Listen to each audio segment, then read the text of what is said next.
Seferish Monofer, Timothy Harry, Copyright Chupari Lukun Haile, Timothy Chupari, the Valley, Achia, Shafik, Kulun para tomar el rumbo.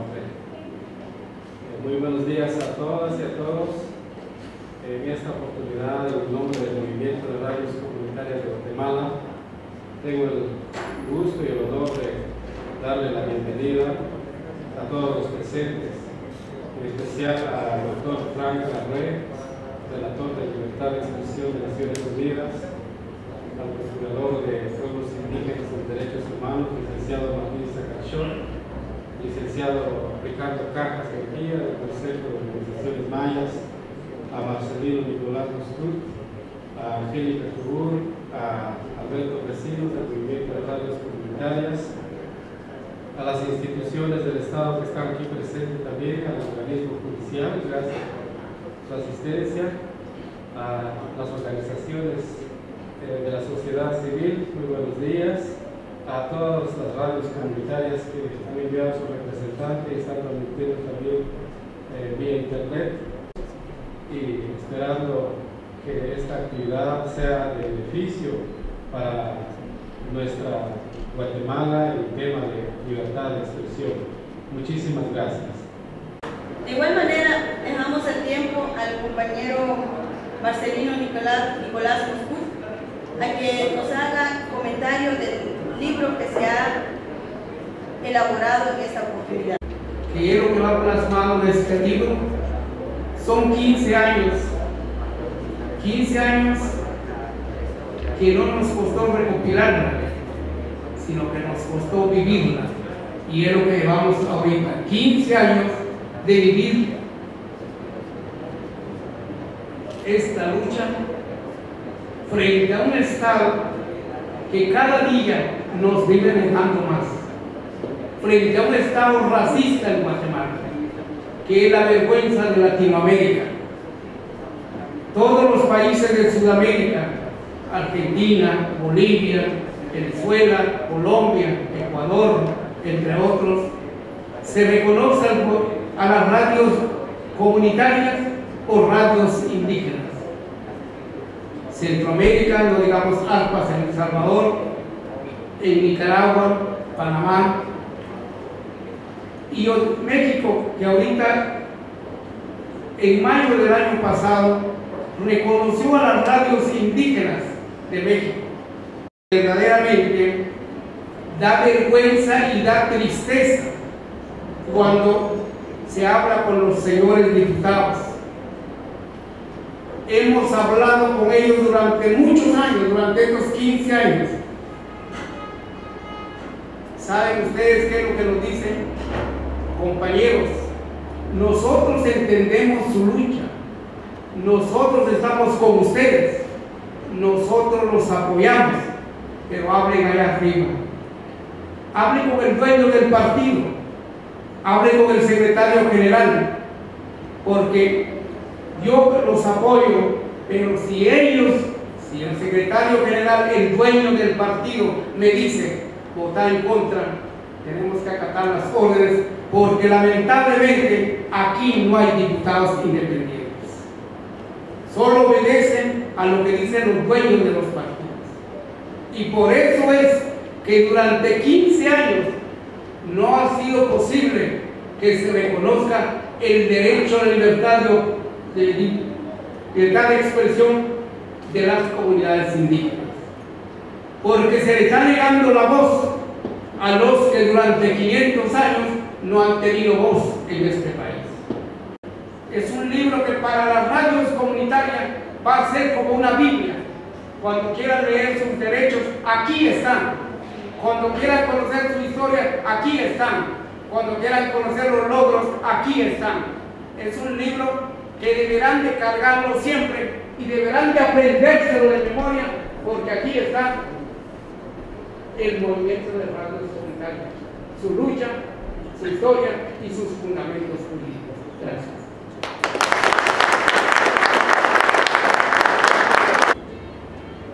Hace 2 años y medio empezamos a conocer la historia y el estoicismo de varios hombres y mujeres que levantaban su voz por tener el derecho constitucional de difundir sus idiomas, su cultura, su sistema jurídico propio, sus demandas territoriales, sus demandas espirituales.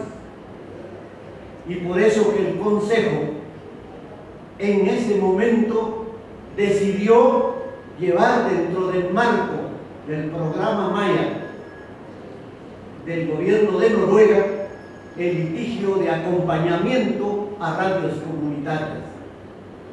Empezamos a conocer ese mundo que muchos guatemaltecos y guatemaltecas no conocen,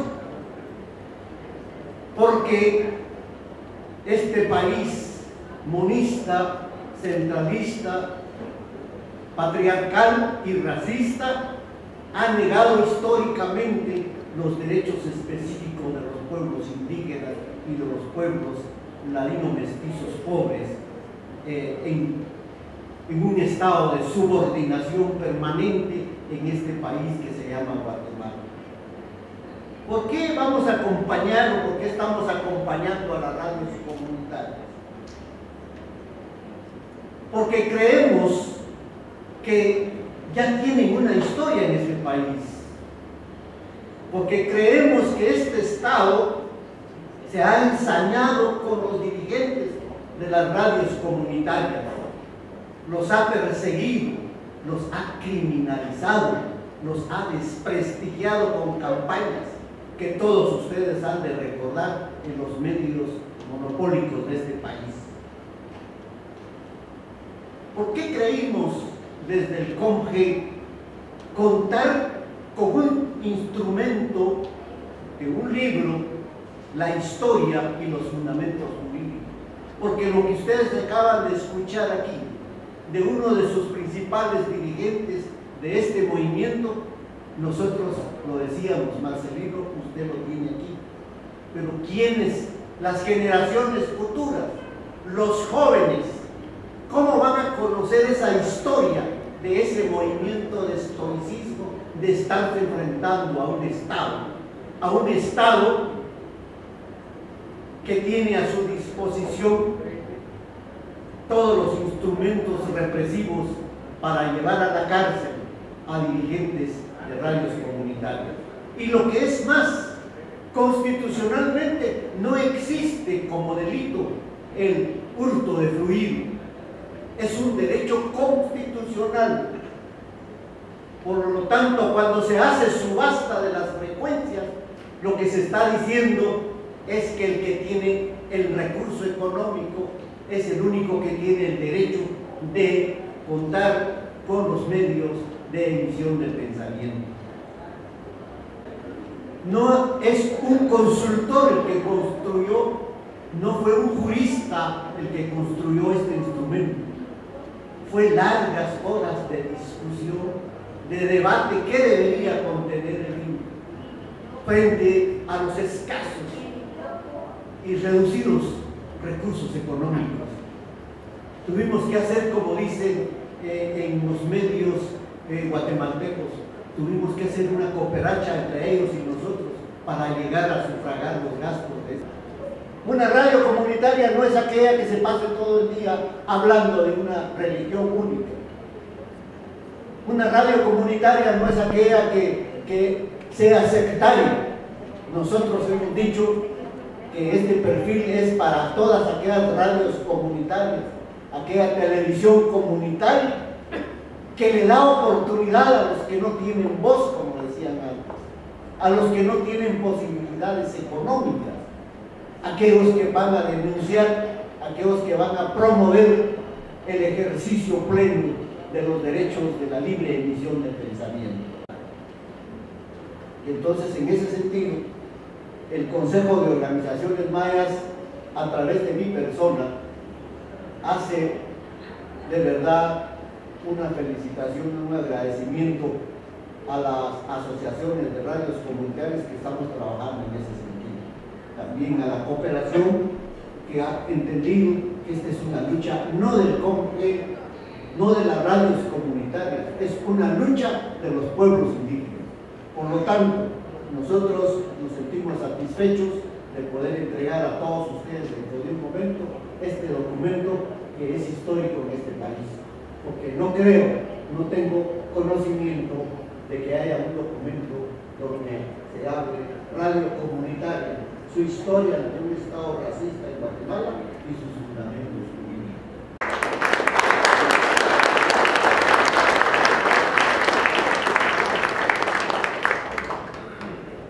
Y pues para mí es un gusto llamar en este momento a este lugar a Frank Larroy, relator de Libertad de Expresión de las Naciones Unidas, y vamos a hacer entrega de este ejemplar que sabemos de que está en sus manos. Para nosotros es un gran apoyo y esperamos siempre tener este apoyo de él, ya que ha sido una de las personas que ha apoyado el movimiento de radios comunitarias, así de que le vamos a hacer entrega de este ejemplar.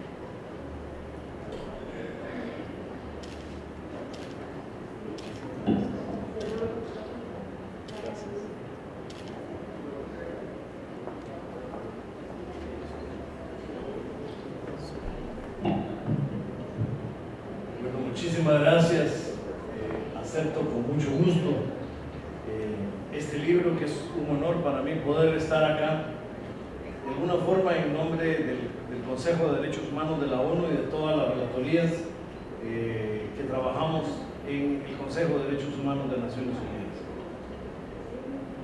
A los amigos de la Asociación de Radios Comunitarias de Guatemala, a CONGE y a las demás organizaciones que han estado trabajando en esto arduamente, que además son viejos amigos de lucha contra la discriminación y el racismo que ha proliferado en nuestro país, en Guatemala, me suma el placer ahora de felicitarlos por esta lucha resumida y reunida en este libro. Como decía Marcelino, las luchas deben recordarse, porque si no, con mucha facilidad se olvidan. Y las luchas deben ser parte de esa memoria histórica de los pueblos, especialmente una lucha que sabemos que vamos a ganar, a pesar de que llevamos 15 años bregando contra los grandes poderes de este país. Cuando yo asumí la relatoría de Naciones Unidas para la Libertad de Expresión, que fue el 1 de agosto del 2008, por cierto, las relatorías son de 3 años exactamente, yo terminé mi primer periodo y estoy en el segundo periodo y solo pueden haber 2. Me faltan 2 años, yo termino la relatoría en agosto del 2014.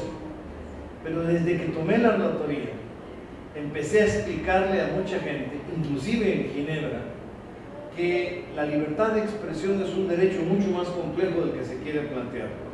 Normalmente en el pasado se había visto solo como la libertad de prensa. Y la libertad de prensa, por supuesto que es muy importante, y absolutamente importante para toda democracia en el mundo, y que era mi obligación defender, pero que la libertad de expresión era mucho más que eso, que solo la libertad de prensa. Es interesante porque es un derecho que se ejerce en 2 sentidos. Primero, es el derecho a tener información y recibir información, y es el derecho de diseminar y difundir información.